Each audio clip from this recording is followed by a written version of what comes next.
Kung matatandaan, kumalat noon sa social media kung saan nabuntis daw umano ni Pasig City Mayor Vico Sotto ang Eat host na si Atasha Mulak. Isa kasi ito sa naging topic ng talent manager na si OG Diaz sa kanyang YouTube vlog. May mga kumakalat pa ngang chika na niregaluhan pa raw ng alkalde ng singsing ang anak ni na Charlene at Aga Mulak pagkat handa raw pakasalan ito. Kaya naman personal raw na kinausap ni OG si Atasha upang malaman ang katotohanan patungkol sa mga kumakalat na chika.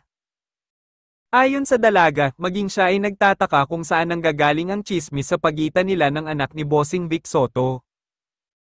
Todo deny ang dalaga sa isyong buntis ito. At ngayong nang bigla siyang nawala sa Itbulaga, tila marami na ang nagduda sa balitang totoong buntis nga si Atasha Mulak.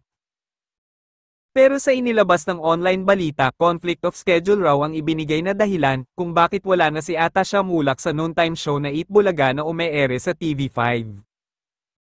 Anila, for now po as per Atasha, concentrate muna siya sa Bad Genius, ang sagot ni Direk Cabrido na siyang direktor ng Philippine adaptation series ng naturang Thailand movie noong 2017.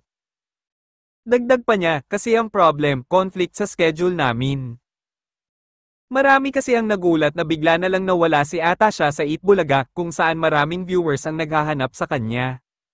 Dito na rin kasi siya nakabuo ng supporters.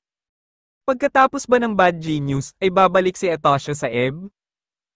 Di ko po masasagot kung babalik after ng Bad Genius, casual na sagot ni Direk.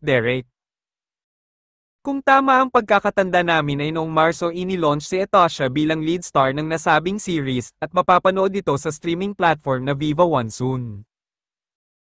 Samantala, maraming nakyutan sa sayaw ni na Atasha at partner niya sa series na si Jerez Aquino na napapanood sa YouTube na ilang oras pa lang na post ay may 27,000 views na, bukod pa ito sa mga nag-repost sa iba't ibang social media platforms.